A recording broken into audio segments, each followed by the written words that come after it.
준호야 왔구나. 은주의 목소리는 가늘고 약했어요. 준호는 엄마의 손을 잡으며 울음을 터뜨렸습니다. 엄마 아파? 많이 아파? 괜찮아, 우리 아들. 엄마는 괜찮아. 은주는 준호의 머리를 쓰다듬었습니다. 그리고 천천히 고개를 돌려 말자를 바라봤어요. 두 여자의 시선이 공중에서 마주쳤습니다. 오셨군요, 신말자 씨. 은주가 조심스럽게 말했습니다.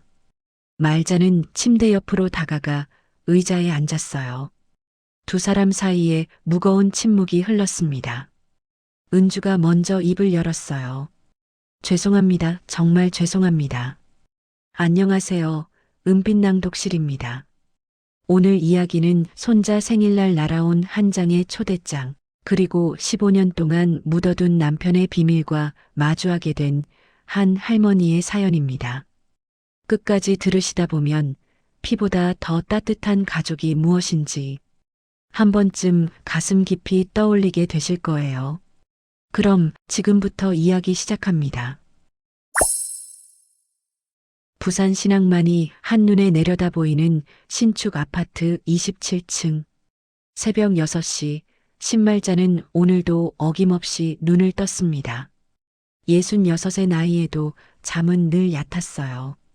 커튼 사이로 비집고 들어온 아침 햇살이 거실 바닥을 붉게 물들이고 있었죠.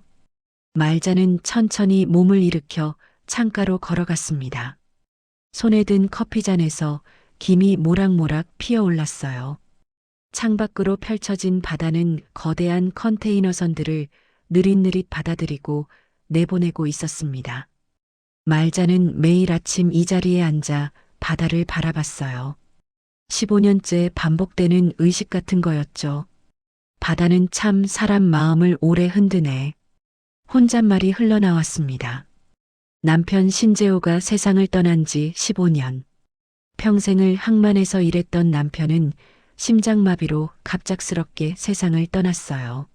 쓰러지던 그날, 남편은 집이 아니라 낯선 동네 골목에 있었습니다. 말자는 아직도 그날을 떠올리면 가슴 한편이 답답해졌어요. 남편이 왜 그 골목에 있었는지, 누구를 만나러 갔던 건지 말자는 끝내 알 수 없었습니다. 경찰은 우연히 지나가던 길이었을 거라고 했지만 말자는 직감적으로 알았어요. 남편에게 뭔가 숨기는 게 있었다는 걸요. 사실 그 전부터 조짐은 있었습니다. 남편은 일주일에 서너 번씩 밤늦게 외출했어요. 회사 일이라고 했지만 말자는 알 수 있었죠. 남편의 와이셔츠에선 낯선 향수 냄새가 났고 주머니에서 한 번도 보지 못한 영수증이 나왔습니다. 달동네 구멍가게 영수증, 말자가 사는 동네와는 전혀 동떨어진 곳이었어요. 말자는 여러 번 물어보려다 참았습니다. 남편은 화를 잘 내는 사람이었거든요. 묻기만 하면 집안 살림도 제대로 못하면서 쓸데없는 참견이나 하고 있네 하며 소리를 질렀죠. 그래서 말자는 속으로만 사겼어요. 의심은 점점 커졌지만 확인할 용기는 없었습니다. 그러다 남편이 세상을 떠났고 모든 의심은 함께 묻혔어요. 아니, 말자가 억지로 묻어버린 거였죠. 혼자 아들 동욱이를 키우느라 정신없었고 죽은 사람 일을 따지고 싶지 않았습니다. 그런데 이상했어요. 세월이 흘러도 그 의심은 말자의 가슴속 어딘가에 돌멩이처럼 남아 있었습니다. 말자는 커피를 한 모금 마시고 시계를 확인했어요. 7시 10분. 며느리 박선미가 곧 일어날 시간이었습니다. 선미는 정말 완벽한 며느리였어요. 깔끔하고 예의 바르고 집안일도 완벽하게 처리했죠. 시어머니에게 함부로 대하는 법이 없었습니다. 그런데 말자는 선미를 볼 때마다 묘한 불편함을 느꼈어요. 선미의 웃음이 너무 완벽했거든요. 빈틈이 없었습니다. 마치 가면을 쓴 것처럼 선미의 얼굴엔 늘 긴장이 감돌았어요. 특히 말자가 남편 이야기를 꺼낼 때면 선미의 눈빛이 순간적으로 흔들렸습니다. 그리고는 재빨리 화제를 돌리곤 했죠. 어머니, 과거 일은 너무 생각하지 마세요. 아버님도 그걸 원하실 거예요. 선미는 늘 그렇게 말했습니다. 부드럽지만 단호한 목소리로요.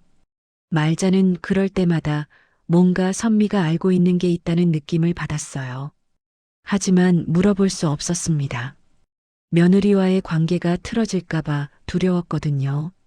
바로 그때 현관문이 열리는 소리가 들렸습니다. 탁탁탁 작은 발걸음 소리와 함께 손자 한결이가 거실로 뛰어들어왔어요. 할머니, 일어나셨어요? 8살 한결이는 파자마 차림으로 말자에게 달려왔습니다. 통통한 볼, 까만 눈동자, 방긋거리는 얼굴. 한결이는 말자의 세상에서 가장 밝은 존재였어요. 이 아이를 보고 있으면 과거의 아픈 기억들은 잠시나마 사라지는 것 같았습니다. 우리 한결이 벌써 일어났네? 오늘 특별한 날이라서 그런가? 할머니, 오늘 제 생일이잖아요. 케이크 초는 제가 직접 꽂을 거예요. 한결이는 말자의 무릎에 폴짝 뛰어올라 안겼습니다. 말자는 손자의 머리를 쓰다듬으며 부드럽게 웃었어요. 그래, 우리 한결이가 벌써 8살. 할머니는 내가 태어난 날이 엊그제 같은데. 엄마가 오늘 케이크 엄청 큰 거 사온대요. 그리고 아빠도 일찍 퇴근한대요. 한결이의 목소리엔 설렘이 가득했습니다. 말자는 손자의 행복한 얼굴을 보며 가슴이 따뜻해졌어요. 이 아이만큼은 행복하게 자라야 한다고 늘 그렇게 생각했죠.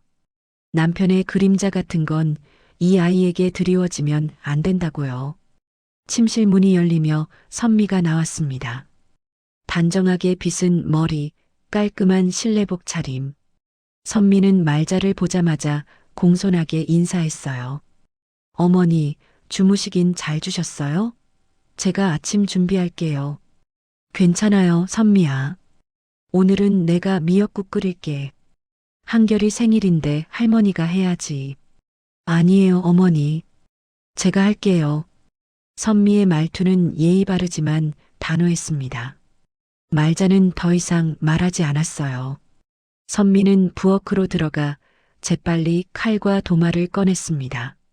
칼질 소리, 물 끓는 소리, 모든 동작이 기계처럼 정확하고 빠릿빠릿했죠.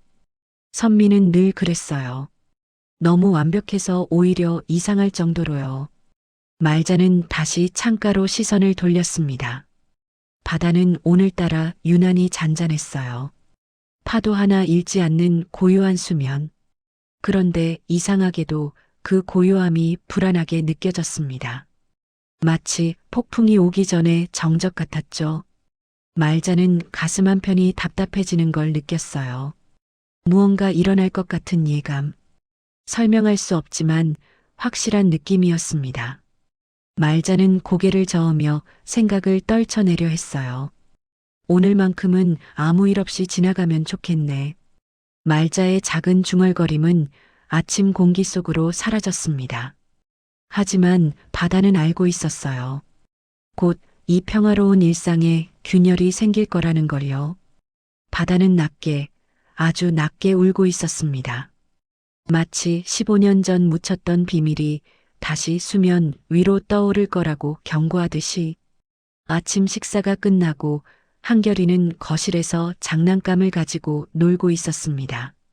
선미는 설거지를 하고 있었고 말자는 베란다에서 화분에 물을 주고 있었어요.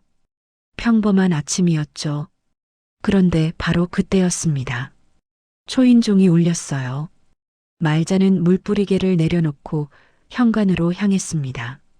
문을 열자 아무도 없었어요.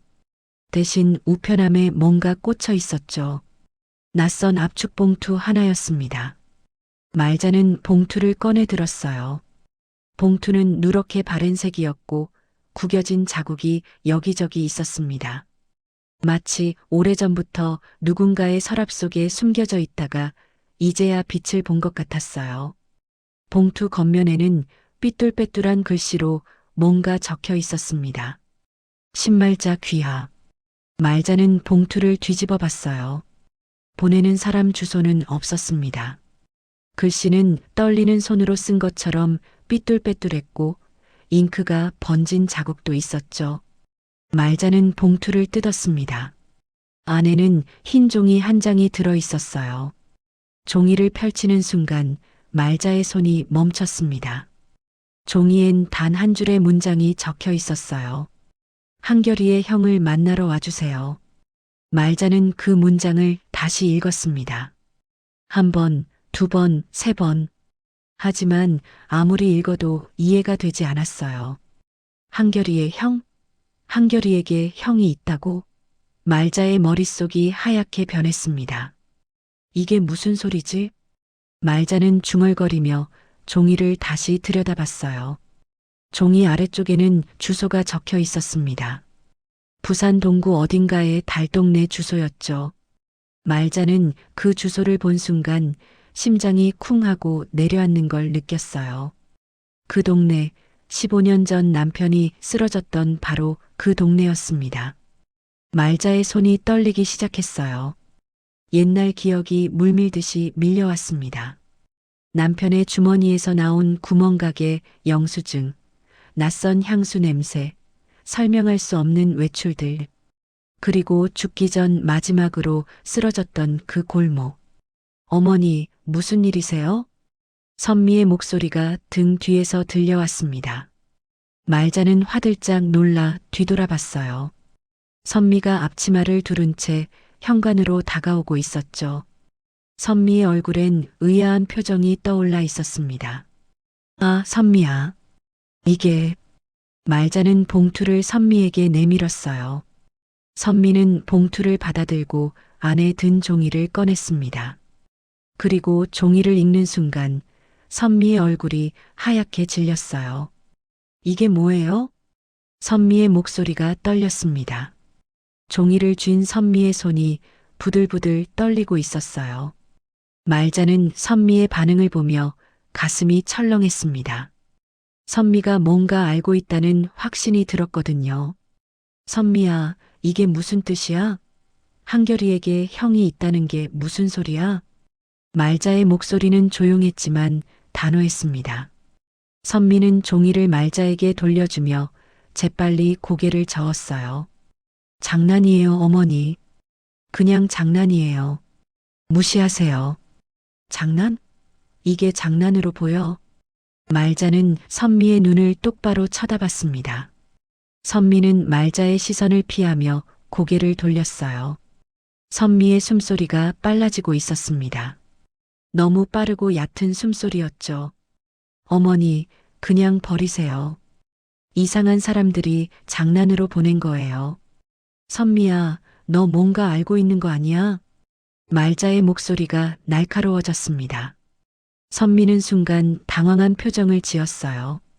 입술이 파르르 떨렸습니다. 아, 아니에요, 어머니. 제가 뭘 알겠어요. 저도 처음 보는 거예요.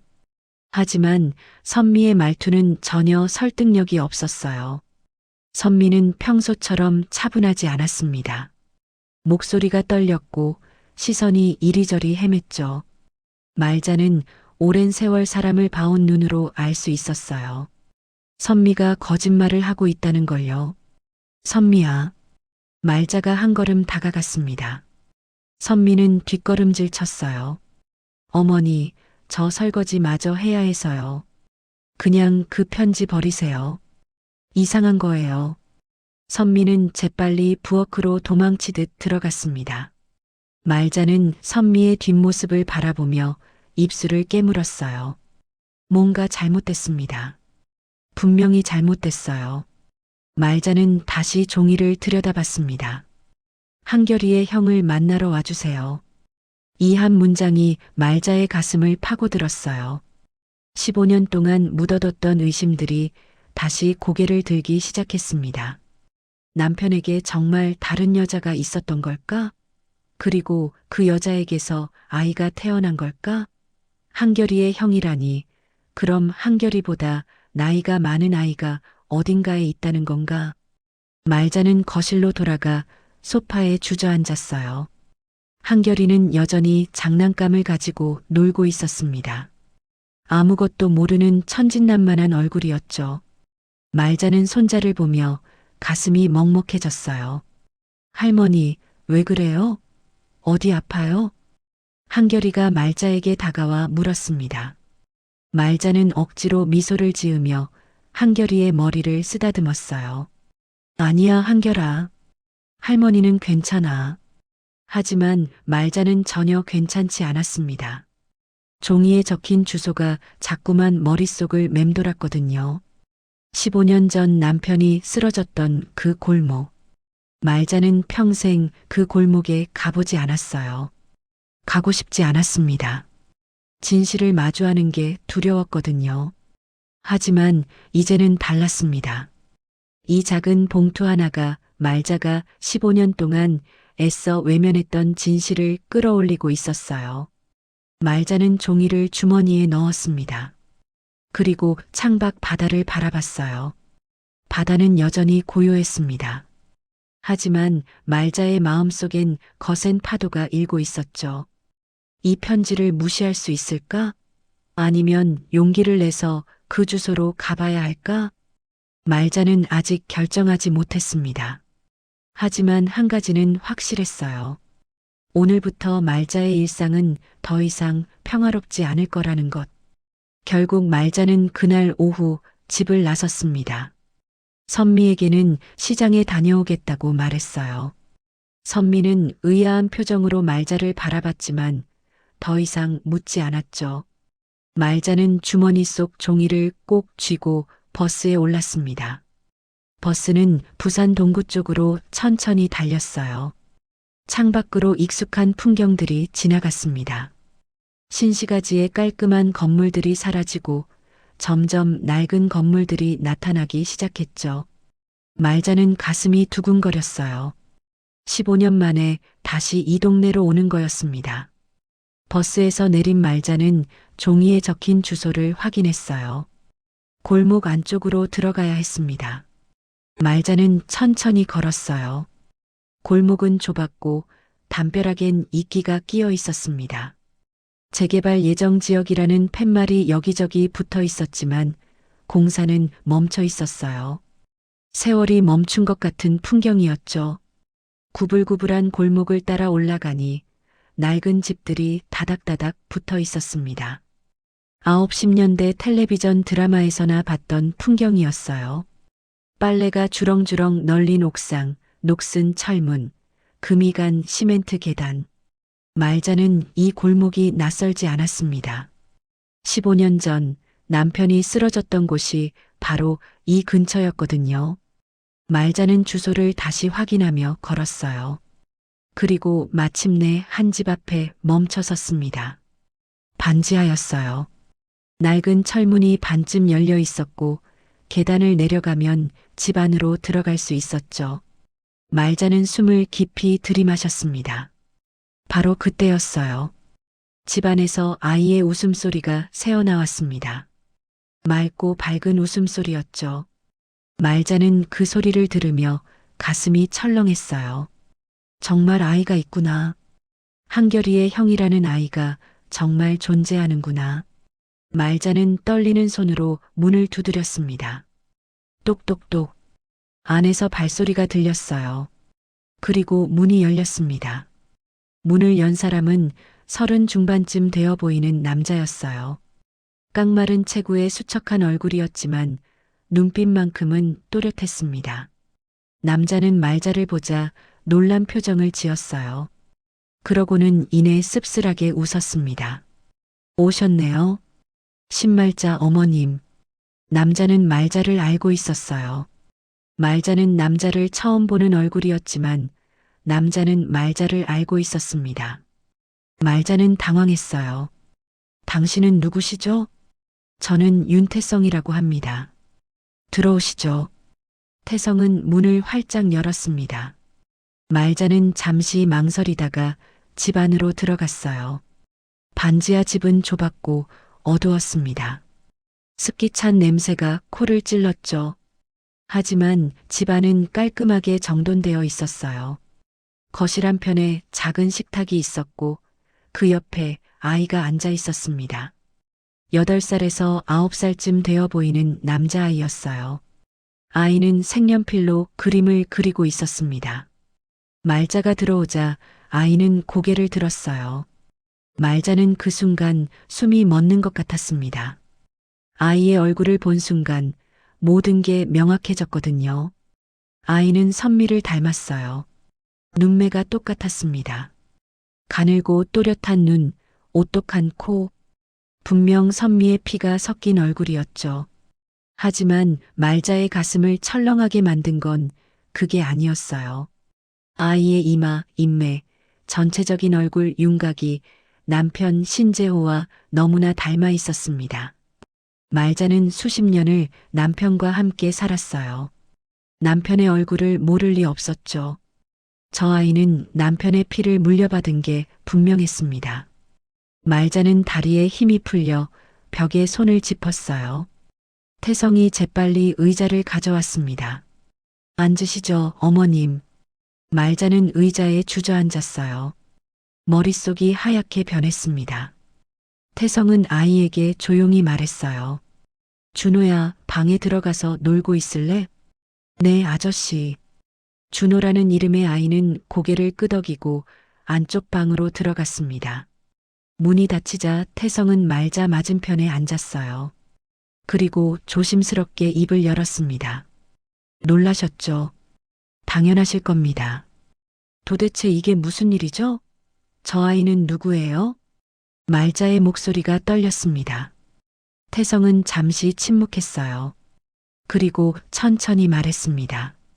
한결이가 형을 알 필요가 있다고 생각했습니다. 그래서 편지를 보냈어요. 형이라니요? 저 아이가 정말 한결이 형이라는 거예요? 네. 태성의 대답은 짧고 명확했어요. 말자는 가슴이 내려앉는 걸 느꼈습니다. 선미가 저 아이를 낳은 건가요? 결혼 전에? 말자는 떨리는 목소리로 물었어요.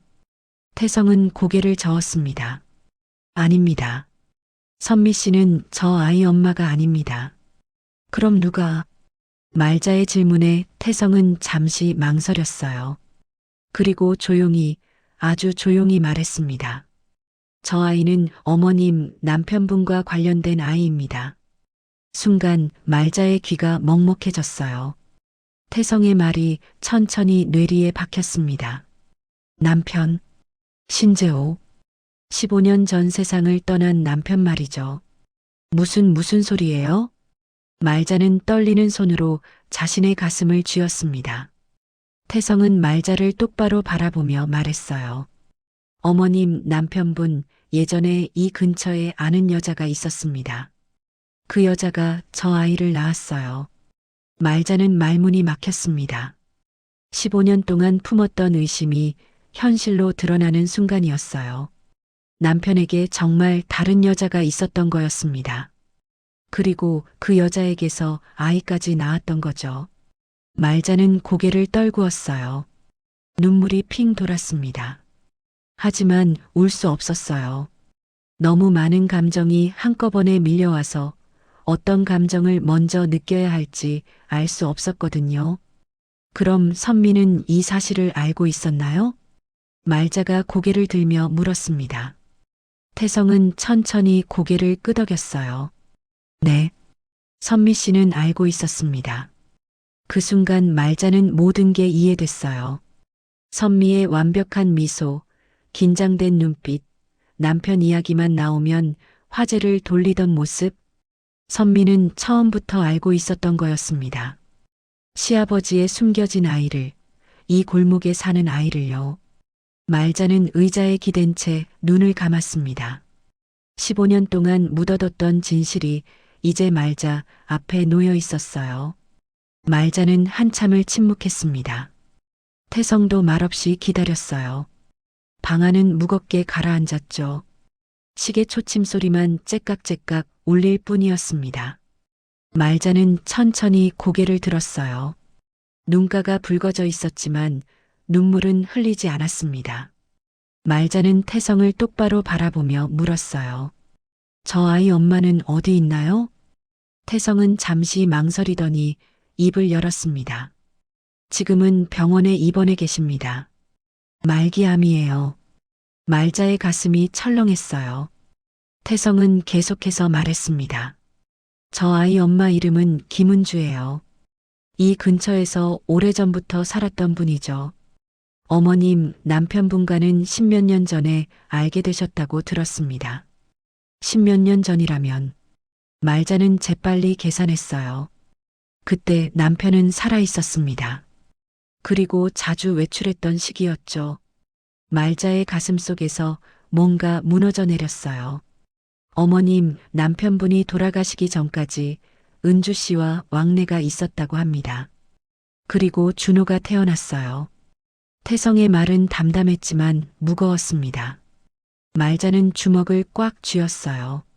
손톱이 손바닥에 파고들었지만 아프지 않았습니다. 마음이 너무 아파서 몸의 통증은 느껴지지 않았거든요. 그럼 남편이 돌아가신 후엔요? 은주 씨는 혼자 준호를 키웠습니다. 돈도 없고 의지할 곳도 없었지만 어떻게든 버텼어요.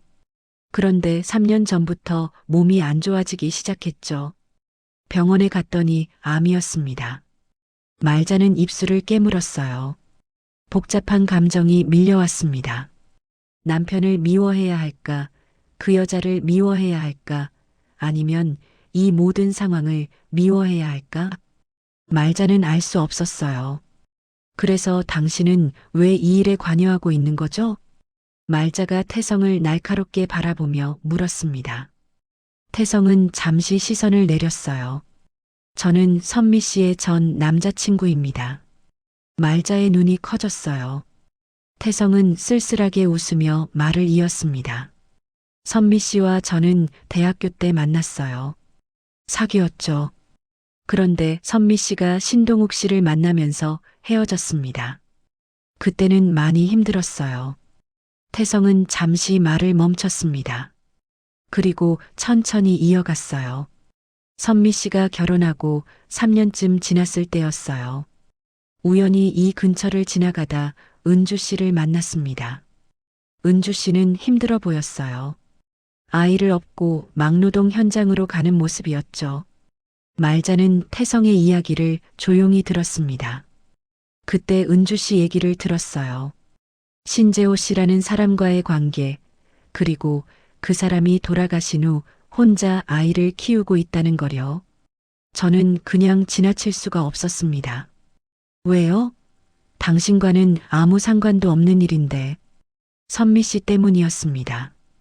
태성의 대답에 말자는 눈썹을 찌푸렸어요. 선미 씨는 이미 이 사실을 알고 있었어요. 결혼하기 전부터요. 뭐라고요? 말자는 깜짝 놀랐습니다. 태성은 고개를 끄덕였어요. 선미 씨가 신동욱 씨를 처음 만났을 때 동욱 씨가 솔직하게 말씀하셨다고 들었어요.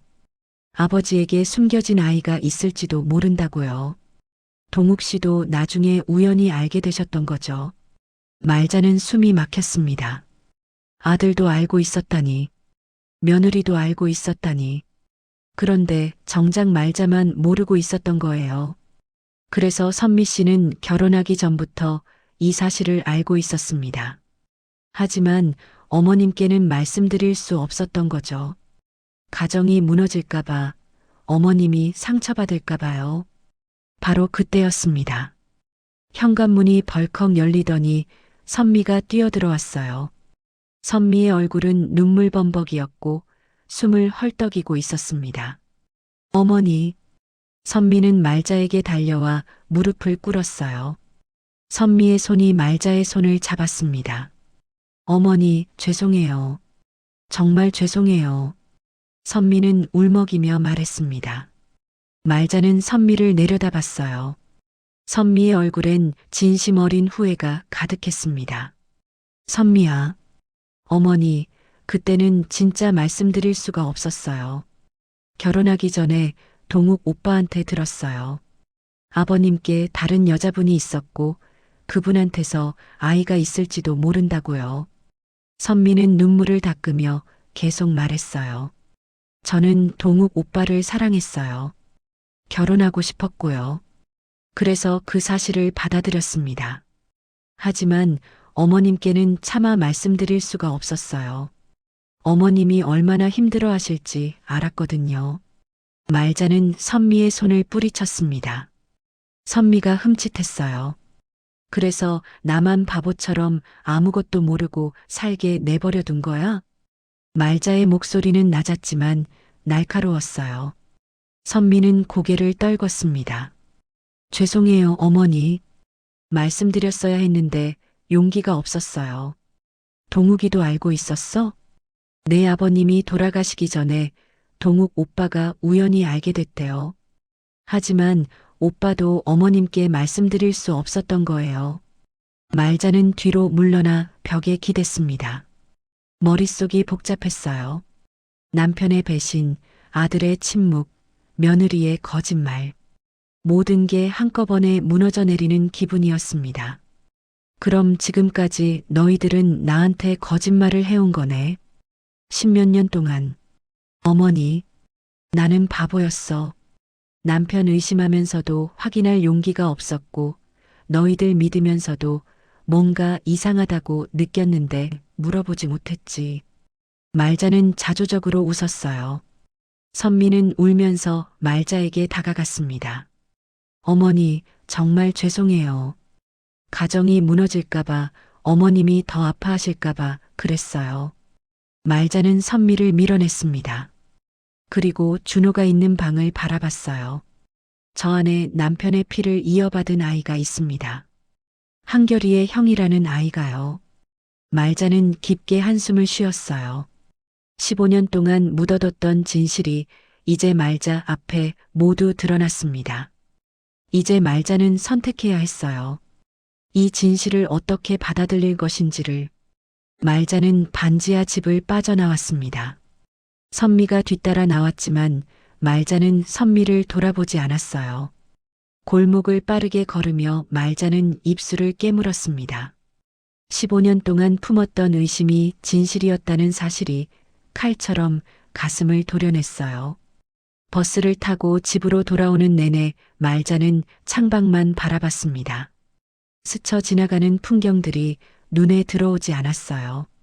머릿속엔 오직 한 가지 생각뿐이었죠. 진짜 증거를 찾아야 한다고요. 집에 도착한 말자는 현관문을 열고 곧장 안방으로 향했습니다. 선미는 말자보다 늦게 도착했어요. 말자가 안방에 들어가는 걸 보고 불안한 표정을 지었지만 감히 따라 들어오지는 못했습니다. 말자는 옷장 위쪽 선반에 손을 뻗었어요. 거기엔 남편의 오래된 짐들이 담긴 상자가 있었습니다. 15년 동안 한 번도 열어보지 않은 상자였죠. 말자는 상자를 내려 바닥에 내려놓았습니다. 먼지가 풀썩 일어났어요. 상자 뚜껑을 여는 말자의 손이 떨렸습니다. 뚜껑을 열자 남편의 냄새가 희미하게 풍겼어요. 오래된 옷가지 냄새, 담배 냄새, 그리고 남편 특유의 채취. 말자는 순간 눈시울이 뜨거워졌지만 고개를 저으며 정신을 차렸습니다. 상자 안에는 남편의 낡은 지갑, 시계, 안경이 들어 있었어요. 그리고 서류 몇 장도 있었죠. 말자는 서류들을 꺼내 하나씩 살펴봤습니다. 보험 증서, 은행 통장 사본, 그리고 병원 영수증. 말자는 병원 영수증을 보며 눈썹을 찌푸렸어요. 산부인과 영수증이었습니다. 날짜는 18년 전이었죠.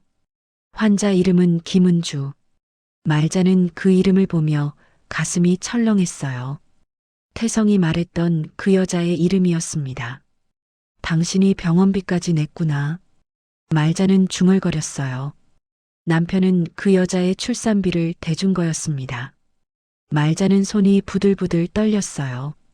서류를 더 뒤적이자 작은 봉투 하나가 나왔습니다. 낡고 누렇게 변한 봉투였어요. 말자는 봉투를 열었습니다. 안에는 사진 한 장이 들어 있었어요. 말자는 사진을 꺼내보는 순간 숨이 멎었습니다. 사진 속에 남편이 있었어요. 지금보다 훨씬 젊은 모습이었습니다. 그리고 남편 옆에는 젊은 여자가 서 있었죠. 여자는 수척했지만 예쁜 얼굴이었어요. 여자의 품에는 갓난아기가 안겨 있었습니다. 남편은 어색하게 웃고 있었어요. 카메라를 보는 게 불편한 듯한 표정이었죠. 하지만 분명 웃고 있었습니다. 그 여자와 그 아기와 함께요. 말자는 사진을 자세히 들여다봤어요. 갓난아기의 얼굴을 확인하려고요. 그리고 깨달았습니다. 저 아기가 바로 준호였다는 걸요. 반지하 집에서 본 그 아이의 어렸을 적 모습이 틀림없었어요. 당신이 나를 속이고. 말자의 목소리는 떨렸습니다. 사진을 쥔 손에 힘이 들어가며 사진이 구겨졌어요. 말자는 사진을 보며 눈물을 흘렸습니다. 15년 동안 참았던 눈물이 터져 나왔어요. 남편은 말자를 배신했습니다. 다른 여자를 만났고 아이까지 낳았어요. 그리고 그 사실을 숨긴 채 말자와 함께 살았던 거죠.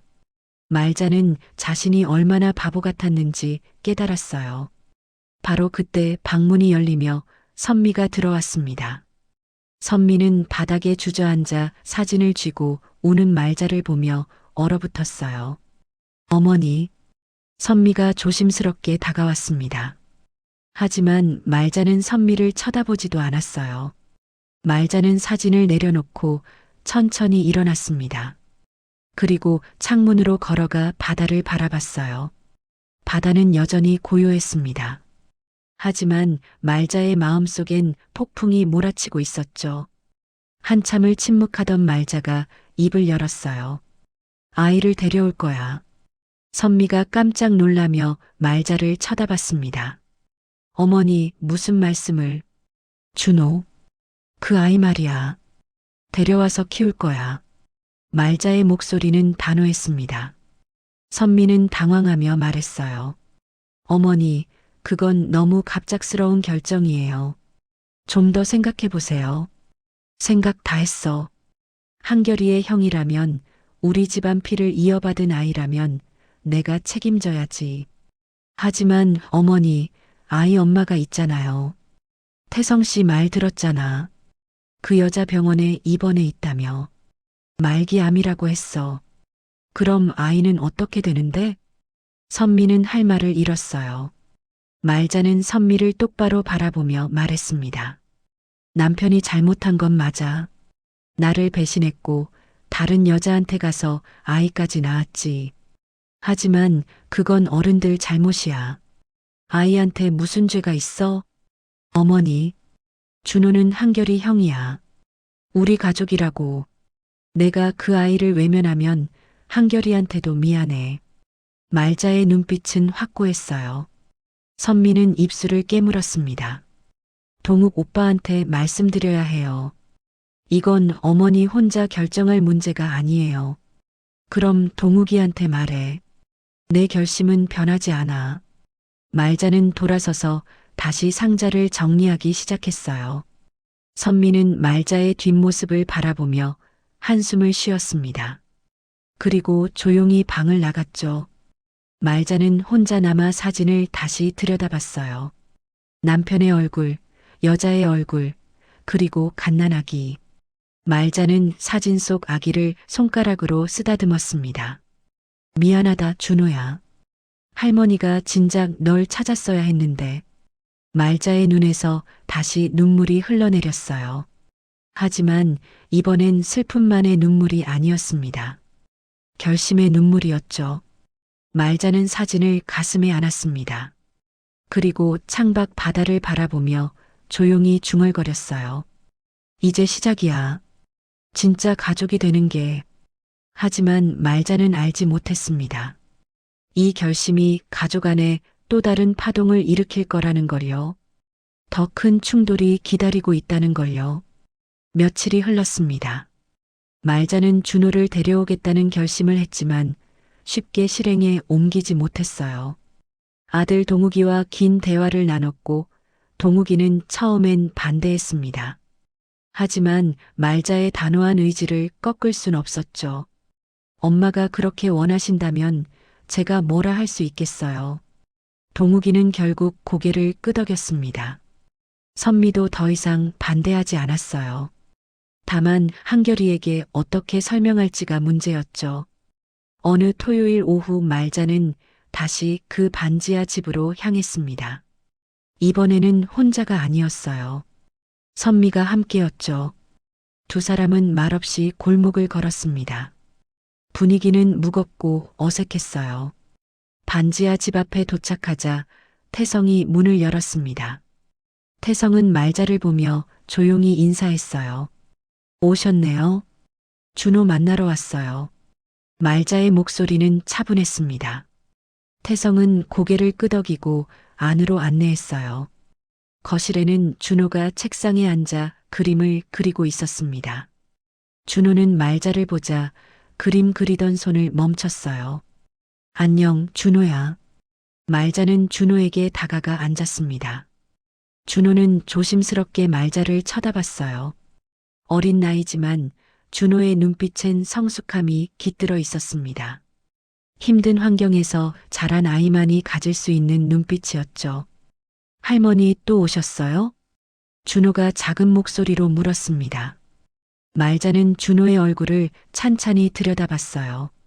남편을 닮은 이마, 눈매, 인매. 처음 봤을 땐 미운 마음이 들었지만 지금은 달랐습니다. 이 아이에게 무슨 죄가 있겠어요.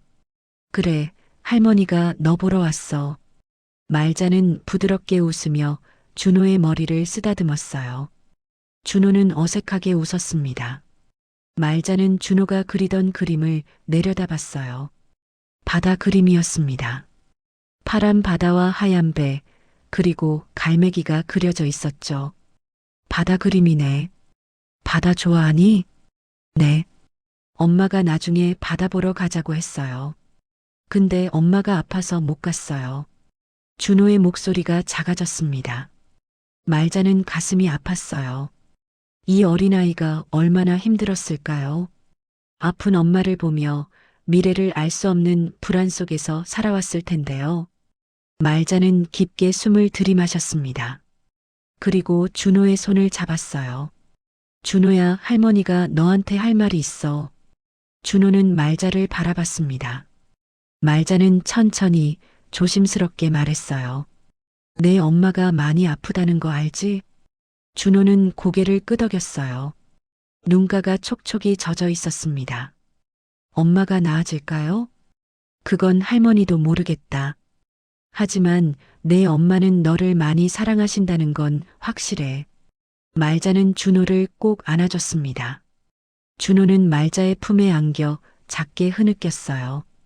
말자는 준호의 등을 토닥이며 눈물을 참았습니다. 한참을 그렇게 있다가 말자는 준호를 천천히 떼어냈어요. 그리고 준호의 눈을 똑바로 보며 말했습니다. 준호야, 할머니 집에 와서 살래? 준호는 눈을 크게 떴습니다. 옆에 있던 선미도 긴장한 표정을 지었어요.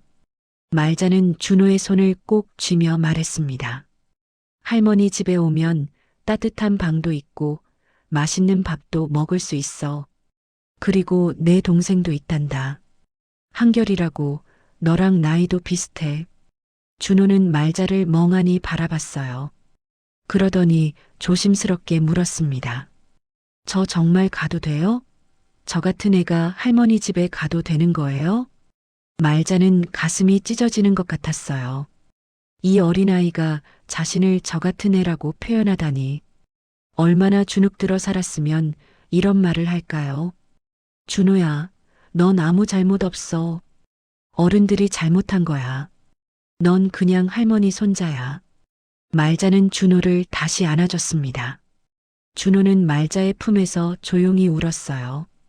말자도 눈물을 흘렸습니다.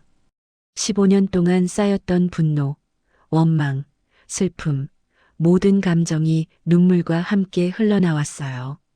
말자는 깨달았습니다. 자신이 평생 외면했던 감정들을요. 남편의 외도를 의심하면서도 확인할 용기가 없었던 것, 진실을 알면서도 모른 척했던 것, 모두 두려움 때문이었어요. 나는 피해자이기도 했지만 도망자이기도 했구나. 말자는 마음속으로 중얼거렸습니다. 남편을 원망하고 세상을 원망했지만 정작 자신은 진실과 맞서 싸우지 않았던 거예요. 그냥 모른 척하고 외면하고 도망치기만 했죠. 하지만 이제는 달랐습니다. 말자는 준호를 안고 결심했어요. 더 이상 도망치지 않겠다고요. 이 아이를 지키겠다고요. 한참 후 준호가 말자에게서 떨어져 나왔어요. 준호는 눈물을 닦으며 조심스럽게 물었습니다. 저 할머니라고 불러도 돼요? 그 순간 말자의 심장이 뛰었습니다. 오래된 균열이 아물고 새로운 박동이 시작되는 느낌이었어요. 말자는 준호의 볼을 어루만지며 부드럽게 웃었습니다. 그럼 당연하지. 넌 할머니 손자니까. 준호는 처음으로 환하게 웃었어요. 그 미소를 보며 말자는 가슴이 따뜻해졌습니다. 옆에서 지켜보던 선미가 다가왔어요. 선미는 눈물을 흘리며 말자에게 말했습니다. 어머니, 제가 감춘 게 너무 많아요. 이제부터는 제대로 말씀드릴게요. 더 이상 숨기지 않을게요. 말자는 선미를 바라봤어요. 선미의 눈빛은 진심이었습니다. 말자는 고개를 끄덕이며 선미의 손을 잡았어요. 우리 다시 시작하자. 이번엔 제대로. 세 사람은 서로를 바라보며 조용히 웃었습니다. 바깥에선 바람이 불고 있었지만 이 작은 반지하 집안은 따뜻했어요. 진짜 가족이 되어가는 온기로 가득했죠. 일주일 후 말자는 준호를 집으로 데려왔습니다. 준호는 작은 가방 하나를 들고 말자의 집 현관에 섰어요. 신발장 앞에서 준호는 잠시 망설였습니다. 너무 깨끗하고 넓은 집이 낯설었던 거죠. 들어와, 준호야. 여기가 이제 내 집이야. 말자가 준호의 손을 잡고 안으로 들어갔습니다. 거실에는 한결이가 서 있었어요. 한결이는 며칠 전 부모님에게서 형이 생긴다는 얘기를 들었습니다. 처음엔 믿기지 않았지만 지금 눈앞에 낯선 아이가 서 있었죠. 한결아, 인사해. 이 아이가 내 형 준호야. 말자가 부드럽게 말했습니다. 한결이는 준호를 물끄러미 쳐다봤어요. 준호도 한결이를 보며 긴장한 표정을 지었습니다. 두 아이는 한참 동안 서로를 바라만 봤어요. 형 맞아요? 한결이가 조심스럽게 물었습니다. 준호는 고개를 끄덕였어요. 응, 나 준호야. 나는 한결이야. 8살이야. 나는 9살이야. 짧은 대화였지만 두 아이 사이에 뭔가 연결되는 느낌이 있었어요. 한결이는 준호에게 다가가 손을 내밀었습니다. 형, 우리 방 보러 갈래? 준호는 한결이의 손을 잡았어요. 두 아이는 함께 방으로 들어갔습니다. 말자는 그 모습을 보며 가슴이 따뜻해졌어요. 아이들은 어른들보다 순수했습니다. 혈연이니 뭐니 따지지 않고 그냥 형과 동생이 되는 거였죠. 그날 저녁 말자는 가족회의를 열었습니다. 거실 소파에 모두가 둘러앉았어요. 말자, 동욱이, 선미, 그리고 준호와 한결이, 태성도 함께였습니다. 분위기는 무겁고 긴장됐어요. 말자가 먼저 입을 열었습니다. 오늘 우리가 여기 모인 건 앞으로 어떻게 살아갈지 정하기 위해서야. 준호는 이제 우리 가족이 됐어. 모두 이해하지? 동욱이가 고개를 끄덕였어요. 선미도 마찬가지였습니다. 하지만 분위기는 여전히 어색했죠. 바로 그때 선미가 떨리는 목소리로 말했습니다. 어머니, 제가 고백할 게 있어요. 모두의 시선이 선미에게 집중됐어요. 선미는 입술을 깨물며 말했습니다. 제가 초대장을 보낸 게 아니에요. 말자는 눈썹을 찌푸렸어요. 무슨 소리야? 그럼 누가 보낸 거야? 선미는 고개를 숙였습니다. 태성이 대신 말했어요. 은주 씨가 보냈습니다. 순간 거실이 조용해졌습니다. 말자는 태성을 쳐다봤어요. 은주 씨가? 준호 엄마 말이야? 네. 병원에 입원하기 전에 보냈어요. 저도 최근에야 알았습니다. 태성은 주머니에서 낡은 편지 한 장을 꺼냈어요. 편지는 구겨지고 얼룩진 상태였습니다. 태성은 편지를 말자에게 건넸죠. 은주 씨가 병원에서 제게 보낸 편지예요. 읽어보세요. 말자는 편지를 펼쳤습니다. 떨리는 글씨로 적힌 내용이 말자의 눈에 들어왔어요. 태성 씨, 미안합니다. 제가 신말자 씨에게 편지를 보냈어요. 저는 오래전부터 그분께 사과하고 싶었습니다. 제가 신재호 씨를 만난 건 잘못이었어요. 하지만 준호는 죄가 없어요. 제발 준호를 잘 돌봐주세요. 저는 곧 죽을 것 같아요. 말자는 편지를 읽으며 손이 떨렸습니다. 은주는 복수하려고 편지를 보낸 게 아니었어요. 사과하고 싶었던 거였습니다. 그리고 아들을 부탁하고 싶었던 거죠. 은주 씨는 지금 어디 있나요? 말자가 떨리는 목소리로 물었습니다. 태성은 조용히 대답했어요. 부산 대병원 구호스피스 병동에 계십니다. 상태가 많이 안 좋으세요. 말자는 편지를 내려놓았어요. 가슴이 복잡했습니다. 은주를 미워해야 할까요? 아니면 불쌍히 여겨야 할까요? 말자는 알 수 없었어요. 태성이 조심스럽게 말을 이었습니다. 은주 씨는 어머님께 너무 미안해 하셨어요. 신재호 씨가 가정이 있는 걸 알면서도 관계를 이어갔다고요. 하지만 그분도 외로웠대요. 혼자 살면서 의지할 곳 없이 살다가 신재호 씨를 만났던 거죠. 선미가 눈물을 닦으며 말했습니다. 어머니 은주 씨가 일부러 우리 가정을 흔들려고 한 게 아니에요. 그분도 피해자였어요. 말자는 창밖을 바라봤습니다. 바다가 보였어요. 고요한 바다가 말자의 마음을 비추는 것 같았습니다. 한참을 침묵하던 말자가 입을 열었어요. 잘못한 사람은 이미 이 세상에 없어요. 모두가 말자를 쳐다봤습니다. 말자는 천천히 말을 이어갔어요. 남편은 잘못했어요. 나를 배신했고 다른 여자를 만났죠. 하지만 남편은 15년 전에 죽었어요. 이제 와서 남편을 원망해봤자 소용없어요. 말자는 준호를 바라봤습니다. 준호는 불안한 눈으로 말자를 쳐다보고 있었어요. 은주 씨도 잘못했을 수 있어요. 하지만 그분도 외롭고 힘들었겠죠. 그리고 지금은 죽음을 앞두고 계세요. 말자는 모두를 돌아보며 말했습니다. 이제 우리가 생각해야 할 건 과거를 따지는 게 아니에요. 이 아이들을 어떻게 지킬지, 어떻게 가족이 될지예요. 말자는 준호와 한결이를 보며 부드럽게 웃었어요. 준호도 한결이도 모두 우리 가족이에요. 누구 하나 빠질 수 없어요. 동욱이가 고개를 끄덕였습니다. 선미도 눈물을 흘리며 동의했어요. 태성은 말자를 보며 감사한 표정을 지었습니다. 말자는 일어나서 준호에게 다가갔어요. 그리고 준호의 어깨를 꼭 안았습니다. 준호야, 내 엄마 만나러 가자. 할머니가 같이 갈게. 준호는 말자를 올려다보며 눈물을 흘렸어요. 말자는 준호의 눈물을 닦아주며 속삭였습니다. 괜찮아. 우리 함께 가자. 그날 밤 가족은 모두 한자리에 모여 저녁을 먹었습니다. 어색했지만 조금씩 가족의 모습이 되어가고 있었어요. 진짜 가족으로 말이죠.